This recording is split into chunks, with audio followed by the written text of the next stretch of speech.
Many times, a lot of times we're blessed in this country for our freedom we have to talk about God, talk about Jesus to our coworkers, to strangers, whoever. And as you've heard me talk many times, the Islamic State of Iran do not have this freedom.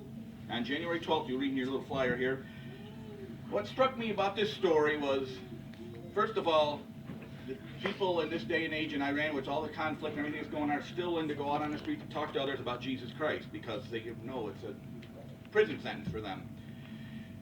What struck me really about this was this girl is 21 years old, and she's been doing it for like 3 years. She's been arrested numerous times for preaching the gospel, for handing out Bibles and tracts and scriptures and things. Well, on January 12th of this year, she was arrested again, and she went almost 4 weeks without anybody knowing where she was alive, whether she was in prison. What had happened to her.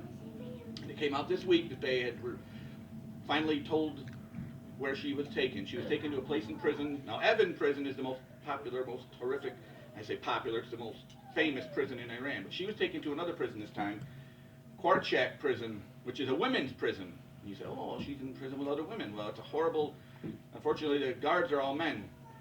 And the women are treated horribly there. So, I could go through a slideshow, but you can see this, and you can see on the board as well. But this is her, and I put on the board here, stop violence against Christians, end violence against Christians. And she has protested. As a matter of fact, when Iran had shot down that plane, and they had people protesting that, and that's when she was arrested.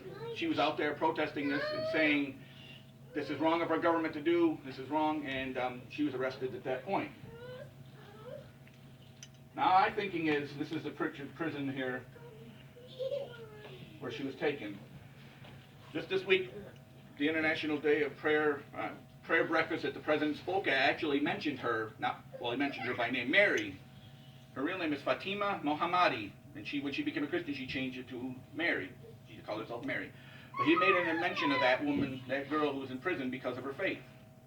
And like I say, she's 21 years old, and I think, who of our day and age, man or woman at 21 years age, 18 years of age, Christian, will go and risk their life to tell others about Christ, knowing what might happen. And she's done it over and over again. My daughter's older than her. And immediately, Barbara and I both thought, 21 years old, she's in prison. What's happening to her, we don't know. They don't know. Her family doesn't know. So it brings it to home when you have a daughter yourself at that age area. It's just amazing to me in other parts of the world that women are doing this, men are doing this, but I ask that you just pray for her, whatever the Lord leads you to say, whatever the Lord leads you to do. And one other thing was interesting. One of the last posts, a friend of mine is a friend of hers, said that one of her last things she was concerned about before she was arrested was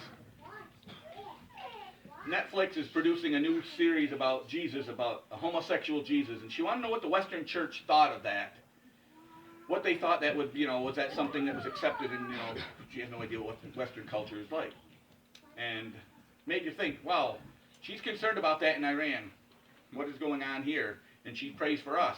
And she was also concerned with Soleimani there. Remember when he was killed? What is the reaction to the Christian people there? Are they happy he's dead? Are they sad? What is it? And yes, she said, I'm happy he's dead because he was causing all kinds of harm and irritate and just horrible things to the Iranian people. But she said, I'm sad that his soul is now lost for eternity in hell. So her heart is unbelievable. We talk about this, having the essence of God, Christian living every day, being a vessel for him, letting the Holy Spirit work through you, and it definitely works through her. And she is suffering in prison now because of it. So just pray for her, and just lift her up in prayers as you think about her. Thank you.